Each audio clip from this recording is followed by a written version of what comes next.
Vul ons met die krag, vul ons met die hart, vul ons nou.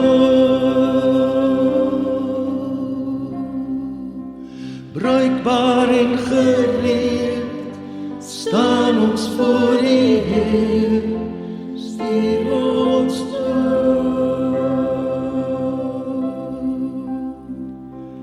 Kom Heilige Gees,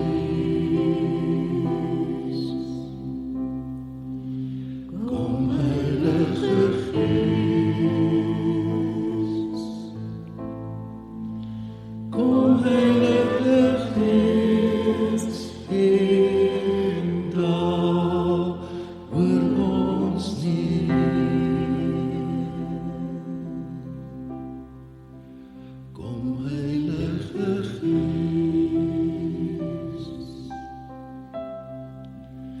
kom Heilige Gees, kom Heilige Gees, en daal oor ons neer.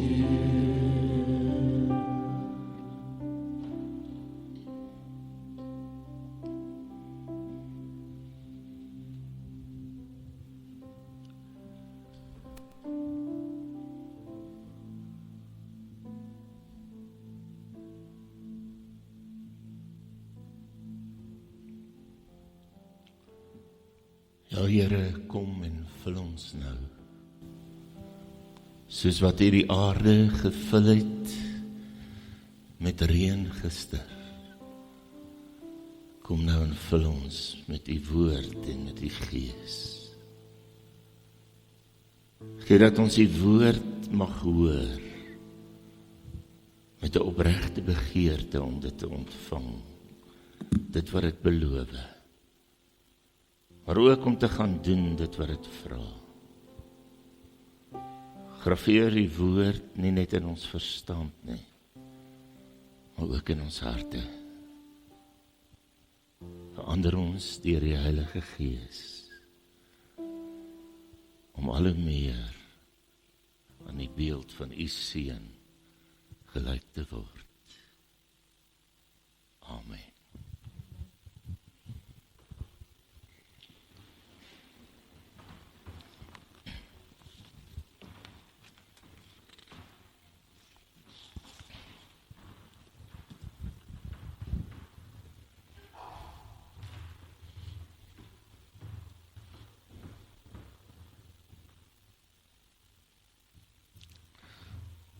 Het is 'n wonderlike voorreg om vanoggend ook hier te wees saam met julle. En dankie dat julle gevra het dat ek ook die erediens waarneem.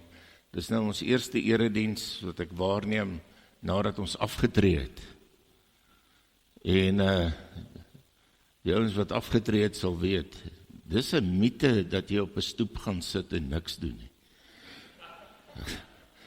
Dis 'n mite. Ek weet nie, dalk het ek die memo gemis wat sê jy gaan op 'n stoep sit en niks doen nie. Ons is besig.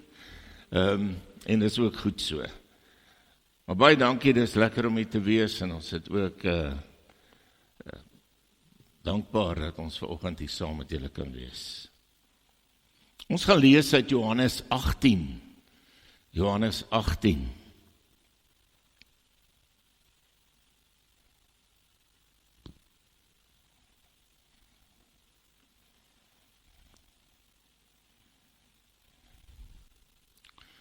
Johannes 18, Jesus is in die tuin van Getsemane saam met sy disippels en hy het hulle die opdrag gegee om te bid, maar hulle het geslaap en dan kom Judas en die klomp wagte van die tempel en die soldate daaraan en om Jesus gevange te neem. En dan vers 4, Johannes 18 vers 4. Omdat Jesus geweet het van alles wat oor hom gaan kom, het hy vorentoe gekom en vir hulle gevra, vir wie soek julle? Jesus van Nasaret, antwoord hulle hom. Dit is ek, sê hy vir hulle. Judas sy verraaier het ook daar by hulle gestaan. toe Jesus dan vir hulle sê, dit is ek, het hulle teruggedeins en op die grond neergeval. En dan lees ons van vers 12 af. Toe die afdeling soldate onder die kommandant, saam met die wagte in diens van die Joodse raad, vir Jesus gevange geneem en hom geboei. Hulle het hom eers na Annas toe gebring. Hy was die skoonvader van Kajafas, wat daardie jaar hoëpriester was. Dit was Kajafas wat vir die Jode die raad gegee het, dat dit tot hulle voordeel is dat een man vir die volk sterwe. Simon Petrus en 'n ander disipel het agter Jesus aangegaan. Die ander disipel was aan die hoëpriester bekend en het saam met Jesus in die hoëpriester se woning ingegaan, maar Petrus het buite by die deur bly staan. Toe het daar die ander disipel wat aan die hoëpriester bekend was, uitgegaan en met die deurwagter gepraat en vir Petrus ingebring. Die diensmeisie wat deurwagter was, sê toe vir Petrus, jy is tog nie ook een van hierdie man se disipels nie. Nee, ek is nie, antwoord hy. Die slawe en die wagte het hulle gestaan en warm maak by die vuur wat hulle gemaak het omdat dit koud was. En Petrus het ook saam met hulle staan en warm maak. Die hoëpriester het Jesus toe ondervra oor sy disipels en oor sy leer. Jesus het hom geantwoord, ek het in openbaar met die mense gepraat. Ek het altyd in die sinagoges en in die tempel geleer, waar al die Jode bymekaar kom. En ek het niks in die geheim gesê nie. Waarom ondervra u my? Ondervra die wat gehoor het wat ek vir hulle gesê het. Hulle weet wat ek gesê het. Toe Jesus dit sê, het een van die wagte wat daarby gestaan het, hom geklap en gesê, antwoord jy die hoëpriester so? Jesus sê toe vir hom, as wat ek gesê het verkeerd was, sê dan, wat was verkeerd? Maar as dit reg was, waarom slaan jy my? Annas het hom toe geboei, na die hoëpriester Kajafas toegestuur. Ons gaan net tot sover lees. En Jesus het baie duidelik geweet wat met hom gaan gebeur. Maar hy het steeds na die tuin toe gegaan. Hy het geweet dat die skare hom wil doodmaak en wat hulle hom wil aandoen. Maar hy het nie gaan wegkruip nie. Hy het ook nie toegelaat dat sy disipels vir hom veg en intree nie, want dit was sy beker om te drink. Hy kon eintlik 100,000 engele opgeroep het om hom te help, om sy teestanders te vernietig, maar hy het nie. Die vreemde is dat hy as gevaarlik beskou was en daarom het ongeveer 200 soldate en wagte in diens van die Joodse raad gekom om hom gevange te neem. En hulle boei hom. Maar net omdat hy dit toegelaat het, net omdat hy onderdanig was aan die wil van sy Vader.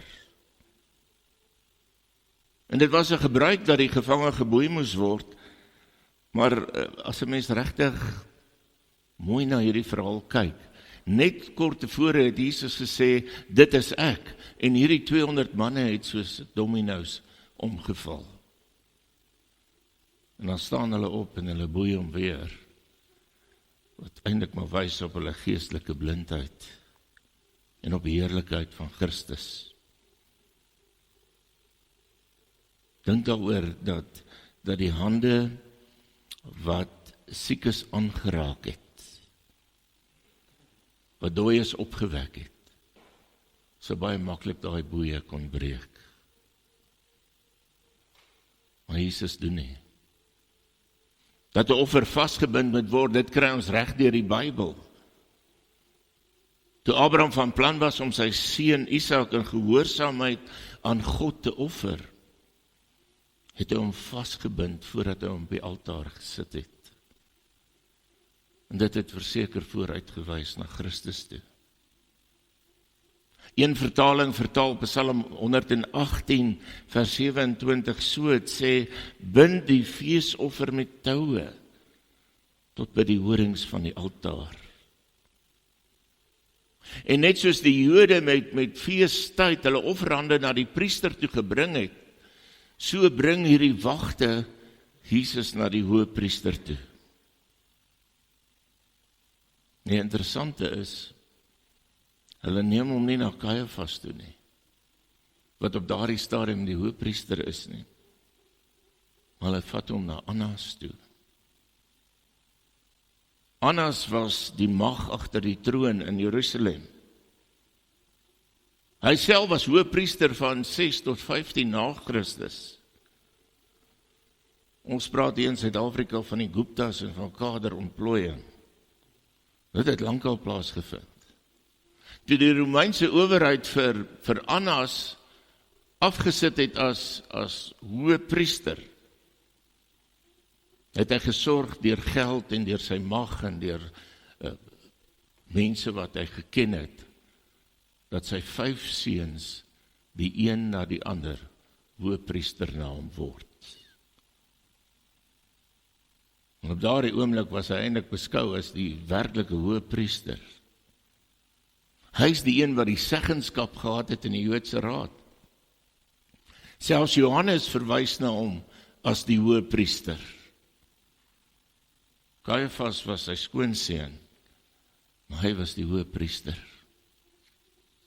Daar's 'n gedeelte in die Talmud, en die Talmud is die tweede belangrikste boek vir die Jode. Dis waarin daar 'n klomp versameling geskrifte is, volledige weergawes van burgerlike regte en wette. In die Talmud staan daar, pas op vir die huis van Annas. Hulle is so slange. So Annas en sy gesin was baie berig. En nou staan Jesus van Nasaret voor hierdie magtige Annas. Geboei, onskuldig, alleen. En hierdie verhoor sou 'n voorlopige verhoor wees. Die verhore voor Kajafas en Pilatus sou nog volg.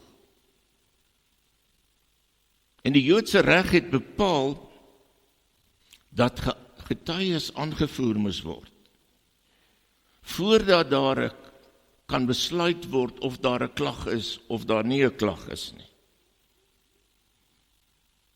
Maar Annas vra nie getuies nie.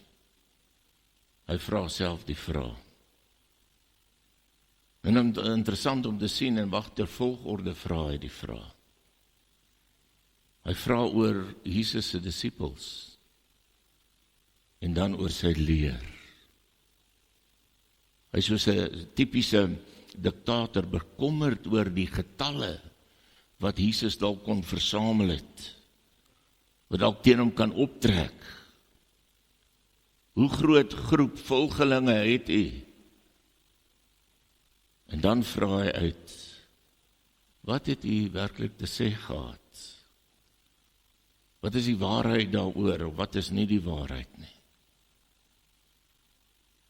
En in sy antwoord verwys Jesus nie na die disippels nie. Het gaan nie oor hulle nie, het gaan oor hom. En hy gee eintlik vir ons 'n wonderlike illustrasie van hoe 'n mens sekere situasies moet hanteer. Hy staar sy beskuldiger nie aggressief in die oë nie. Hy veg nie terug nie. Hy bel nie die menseregte kommissie nie. Hy dreig nie om te dagvaar nie. Hy vertel net die waarheid, sonder enige kwaadwilligheid of woede. As geen persoonlike aanvalle van hom nie. Geen skree wedstryde nie. Geen kragspel nie. Al wat hy doen, hy vertel die waarheid. Ek het in die openbaar met die mense gepraat. Ek het hulle altyd in die sinagoges en in die tempel geleer, waar al die Jode by mekaar kom. En ek het niks in die geheim gesê nie. En dan sê hy in vers 21, waarom ondervra u my? Ondervra die wat gehoor het, wat ek gesê het. Hulle weet wat ek gesê het. En hier neem die verhoor 'n interessante wending. Deur dit te sê Jesus eintlik, hy ken die prosedure. Daar kan nie 'n aanklag wees as daar nie getuies was nie. As daar nie bevind is dat hy nie die waarheid gepraat het nie. En hy probeer hom nie hier uit die verhoor uitkry nie. Hy wil eintlik net vir ons sê hoe onregverdig hierdie verhoor is. En dat hy onskuldig is.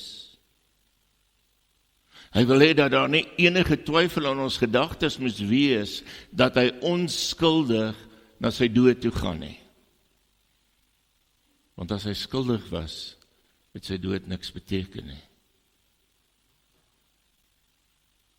En dit was die hoëpriester se plig om daardie getuies op te roep.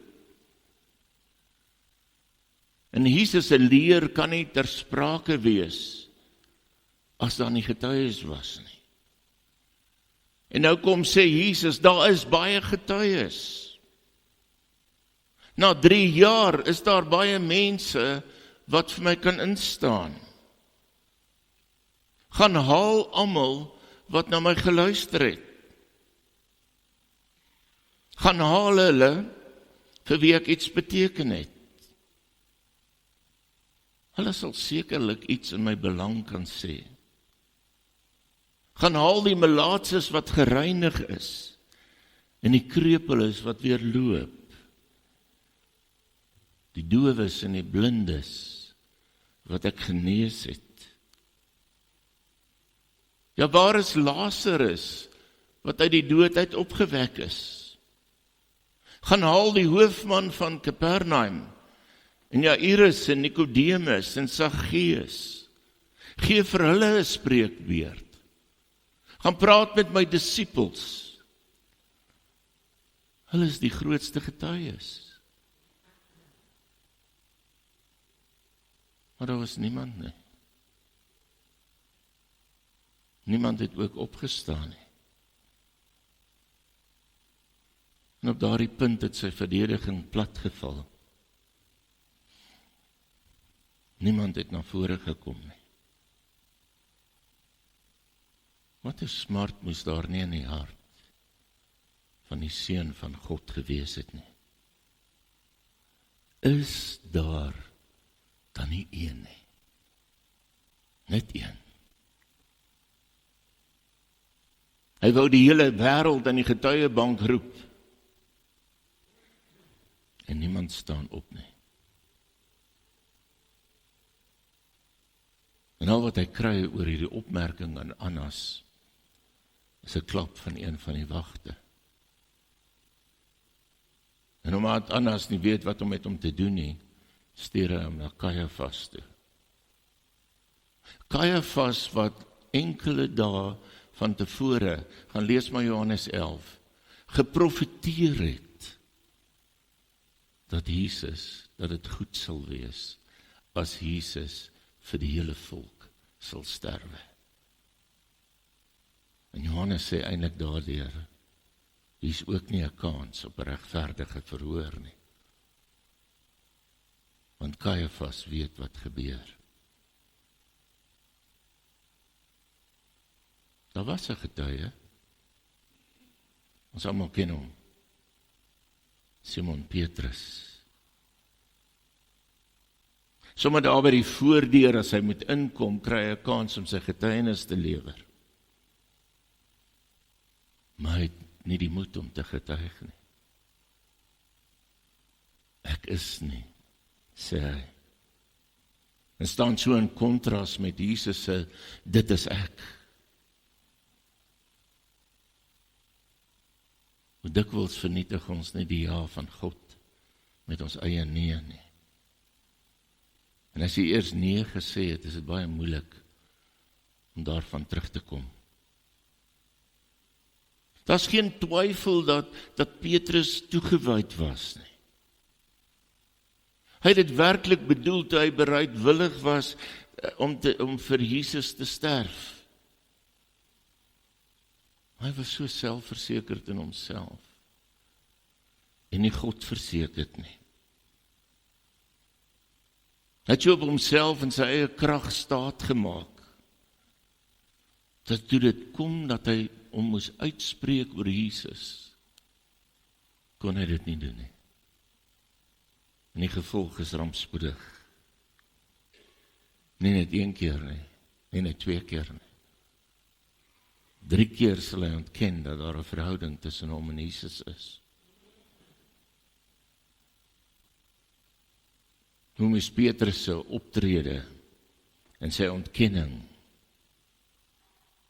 En die van al die geestelike aanhangers deur die jare nie Jesus se lyding vererger het nie. Hoeveel keer het Jesus nie sy hande na mense uitgesteek nie en hulle gehelp toe hulle gevra het nie. Maar die 1 keer toe hy gevra het dat hulle moet opstaan vir hom, was daar niemand nie. Verstaan jy die boodskap van hierdie gedeelte? Die verhoor van Jesus Christus het nie daar in die huis van Annas of voor Kajafas of voor Pilatus geëindig nie. Is nog steeds aan die gang. Hier in die jaar 2026, ook hier in Delmas, ook in Suid-Afrika. Want steeds word Jesus geminag, steeds word hy gespot, steeds word hy eenkant toe geskuif. En ons mislukkings is dalk nie so dramaties of so bekend soos Petrus se mislukking nie.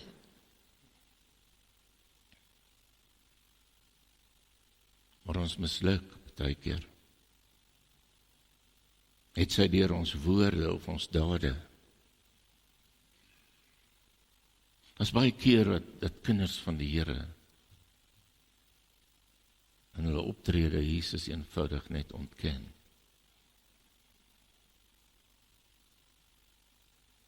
As Petrus, hierdie leier disippels, hierdie toegewyde, loyale volgeling van Jesus Christus, wat alles prys gegee het om hom te volg,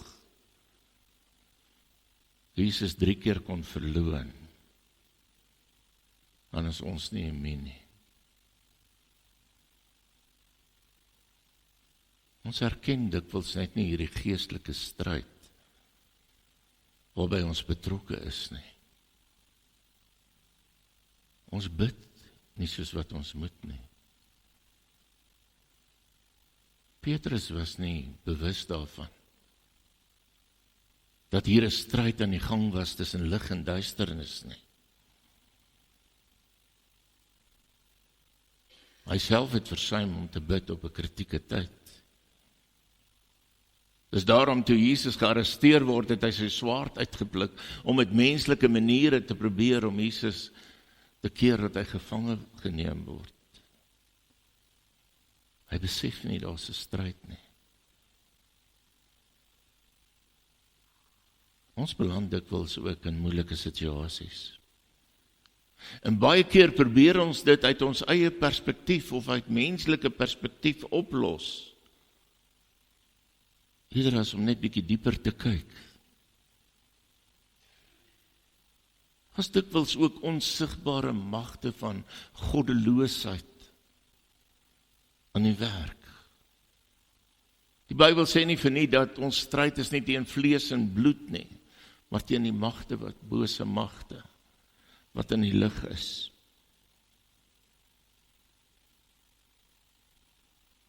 Hoe hanteer jy iemand by die werk wat dit vir jou moeilik maak? Uit jou eie krag uit?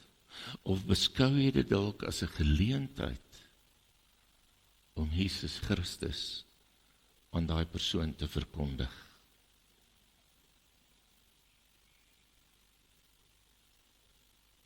Ek hoor dikwels mense sê vir my, ek het 'n kans gehad om vir daai persoon te bid, om saam met hom te sit en hom te vertroos. Maar ek het nie geweet wat om te sê nie. En toe het ek dit nie gedoen nie. En hulle het nooit weer daai kans gekry nie. Met daai persoon nie.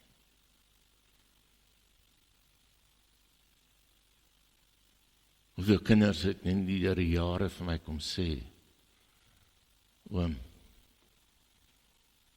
my pa wat jy by die kerk sien, is nie die een wat by die huis is nie. Watter getuienis het ons? As ons getuienis, as ons optrede nie dieselfde is by die kerk, by die huis, by die werk nie.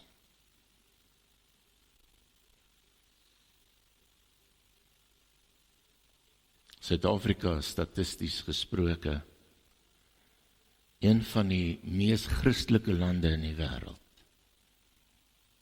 Verreweg die meeste mense sê, ek is 'n kind van die Here, ek dien Jesus Christus.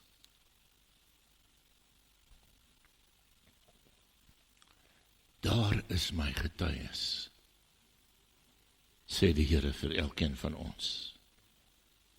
En hy wys sy hand en sy vinger na die duisende mans en kinders en vrouens en kerkgangers en biduurgangers en Bybelstudiegroepe en skoolkinders en besigheidsmense en huisvrouens. Daar is my getuies. En ons bly stil. Ons praat oor ons land. Oor al die misverstand, oor al die haat, die onreg.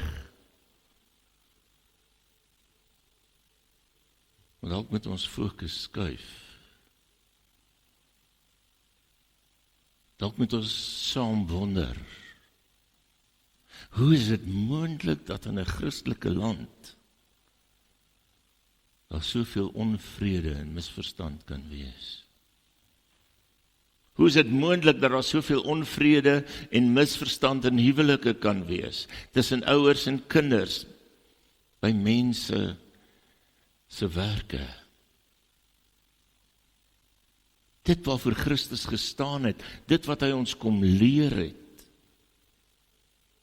word een kant toe geskuif. Ons laat hom sleg lyk. Wat 'n pynlike vernedering. Was dit nie vir Jesus toe sy disippels? Die een het hom verraai, die ander het hom verloon, die ander het weggehardloop. En dalk moet ons nie te hard wees met hulle nie. Hoeveel keer verloor Jesus nie sy saak, omdat ons dieselfde doen nie? Hoe dikwels begewe ons, moet ons nie? Ons sal maar stil bly, want dit is nie my plek die nie. Ek wil nie verhoudings versuur nie. Dit terwyl ons moes gepraat het. Gee ons die goeie nuus werklik oor. Praat ons met ander daaroor. Want ons het eintlik baie om te sê. Ons het ook die opdrag om die hoop wat in ons na ander toe te neem en dit met ander te deel. Ons staan baie keer verwonderd, daar's net mense wat as hulle getuienis lewer, dan hang ons monde oop. Want hulle het hierdie groot storie. En dis reg vir hulle. Maar weet jy, jy het ook 'n getuienis. Al is dit net om te sê hoe Jesus in jou lewe werk. Hoe hy in jou lewe ingekom het. Hoe hy jou lewe verander het. Ons kan dit ook met mense deel. Dit wat die Here vir ons gedoen het, moet ons deel. Ek kom uit 'n wêreld, Messina, waar reën baie belangrik was. Sonder reën kan ons niks doen nie. Ek bly nou in Harties. Daar reën het sonder rede.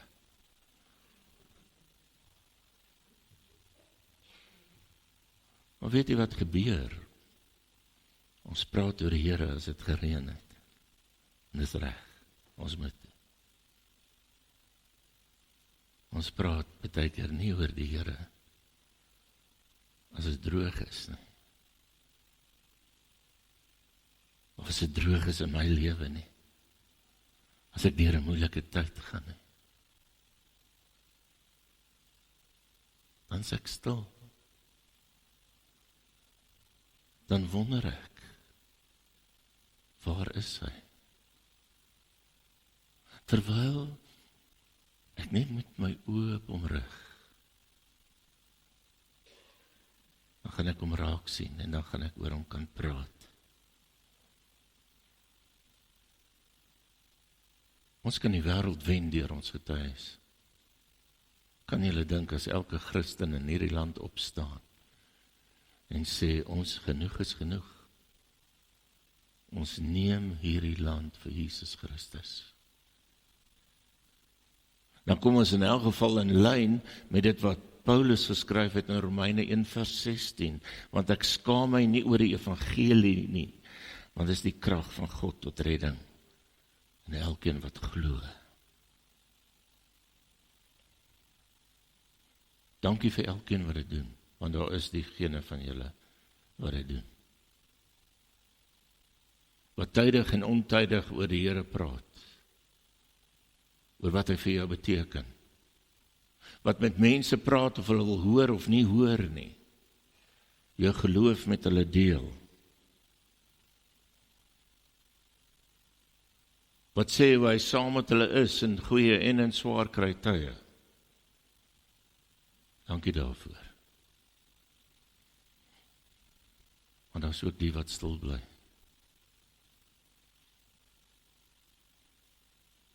Ek wil vir jou sê, as jy begin praat,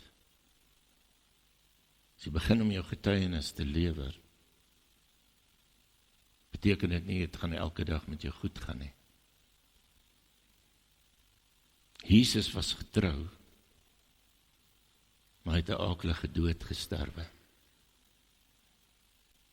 Die Here sê vir die gemeente in Smyrna in Openbaring 2, moenie bang wees vir alles wat julle gaan ly nie. Kyk, die duiwel gaan party van julle in die tronk laat gooi, sodat julle in beproewing sal kom. En julle sal 10 dae lank baie swaar kry, maar bly getrou tot die dood toe.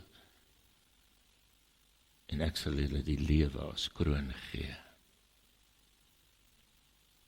Jy moet onthou, wanneer jy oor Jesus Christus praat, is daar dikwels mense wat nie die boodskap wil aanvaar nie. En hulle kan dit dalk moeilik maak vir jou. Maar jy het 'n opdrag. Staan op vir Jesus Christus. Gelukkig eindig die verhaal nie by Johannes 18 nie. Die Bybel vertel op 'n ander plek hoe die Here weer na sy kruisiging en sy opstanding met sy disippels en met die ander getuies begin praat het, hulle wat hom in die steek gelaat het. Daar teen die hang van die Olyfberg, weer naby die tuin van Getsemane, waar hy gearresteer was, praat hy met hulle oor hulle getuies en dan gee hy vir hulle hierdie belofte, julle sal krag ontvang, Handelinge 1 vers 8, julle sal krag ontvang wanneer die Heilige Gees oor julle kom, en julle sal my getuies wees in Jerusalem, sowel as in die hele Judea en in Samaria en in Delmas, net staan nie daar nie, maar tot in die uithoeke van die wêreld. Julle sal my getuies wees, en julle sal krag ontvang. En hulle het begin praat. Hulle het die wêreld aan die brand gesteek. Toe moes jy hulle in die hofsale van die wêreld hoor gepraat. Hulle kon nie ophou getuig nie. Annas en sy volgelinge se ore sou tuit, as hulle die getuienis van Petrus en Johannes en al die ander begin hoor het. Dalk was daar 'n keer, toe jy nie gepraat het, toe jy mispraat nie. Sê dit vir die Here. Hy skenk ons genade, hy gaan weer 'n kans kry. Jy wat Jesus Christus as jou verlosser bely, sal die Here op jou nommer kan druk. Daar waar die Christus en sy evangelie weggedruk word, sal jy in die getuiebank gaan staan en jou getuienis onverskrokke lewer. Vra jouself, soos daai eerste slide kan kry.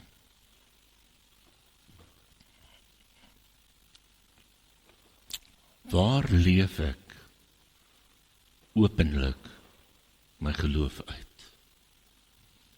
Is dit net in die kerk?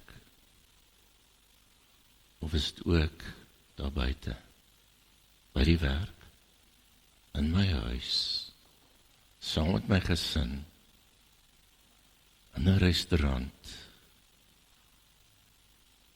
Waar leef ek my geloof uit? Tweede vraag. Waar is ek stil of skaam oor Jesus? Ek weet nie van julle nie, maar familie maak dit moeilik vir 'n mens. Was dit nog by iemand? Hulle weet ek is 'n dominee. So as ek begin praat oor Jesus, as party familie sê, ons is hier nou in die kerk nie. Hulle maak dit moeilik. Die derde vraag is, wie het God op jou pad gesit? Waar jy moet getuig. Dalk moet vertroos. Dalk moet saam bid. Dalk net saam met daardie persoon gaan sit. En al het jy nie woorde nie. Jesus se liefde aan daardie persoon oordra. Is daar so iemand in jou lewe? Sal jy onverskrokke en helder jou getuienis lewer? Niemand anders in hierdie gebou kan dit antwoord vir jou nie. Niemand nie. Dis net jy.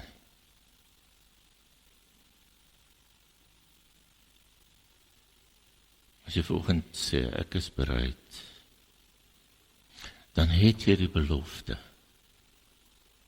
dat die Here vir jou die krag sal gee sodat jy dit kan doen. Al ken jy nie al die Bybeltekste nie, al weet jy nie waar staan die dinge nie, Bybel nie, maar jy sal krag ontvang wanneer die Heilige Gees oor jou kom. Amen. Kom ons bid saam. Dankie Here vir u genade.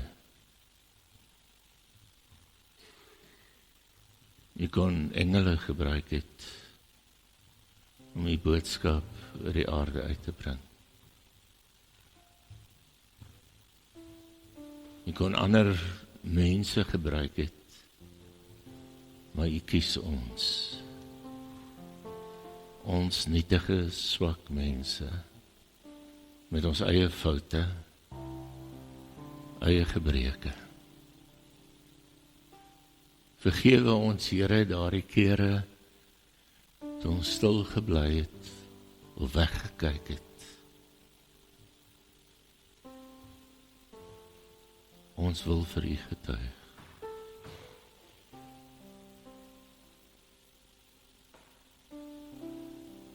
Dankie vir hierdie gemeente, wat ook 'n getuienis in hierdie dorp en in hierdie streek ook is. Ons eer U ook vir hulle en ons bid vir hulle mense. Ons bid, Here, saam met almal wat juig oor die reën, bid ons vir hulle wat een of ander manier aanraking van U nodig het. Ons bid, kom raak hulle aan met die hand van genesing en vertroosting en sommer net daar wees saam met hulle. Ja, Here, gebruik ons as ons daardie aanraking moet gaan oordra.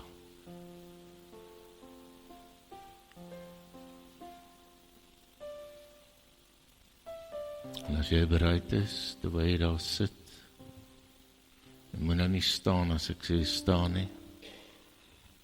As jy bereid is om getuie vir Jesus te wees, dan gaan ek nou nie volgende net vra, sê ja nie. Ek gaan vra, staan op en sê, daardeur, ek is bereid. Elkeen wat bereid is om daar buite getuie vir Jesus te wees, julle kan nou staan.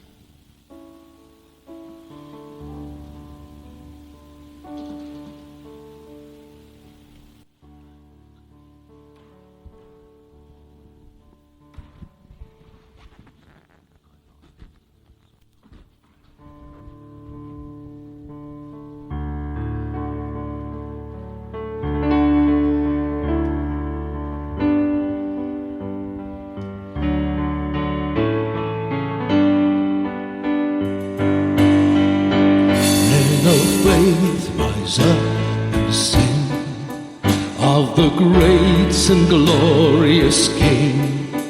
You are strong, you feel weak, in your brokenness complete. Shout to the north and the south, sing to the east and the west. Jesus, Savior to all, Lord of heaven and earth. Rise up, women of the truth, stand and sing to broken hearts, who can know the healing power of our awesome King of love. Shout to the north and the south, sing to the east and the west. Jesus is Savior to all, Lord of heaven and earth. Weeping through fire, weeping through rain, weeping refined by the power of His name. We've fallen deeper in love with You. You built the truth on our lips. Shout to the north and the south, sing to the east and the west. Jesus is Savior to all, Lord of heaven and earth. Rise up, church, with broken wings. Fill this place with songs again of our God who reigns on high. By His grace again we fly. Shout to the north and the south, sing to the east and the west. Jesus is Savior to all, Lord of heaven and earth. Oh, Lord.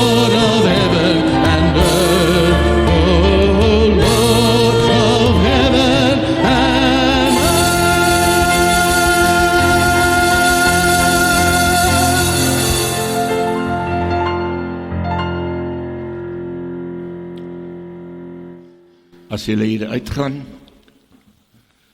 mag God deur sy wonderbare krag julle die sterkte gee om in alle omstandighede te volhard in julle getuienis. Amen.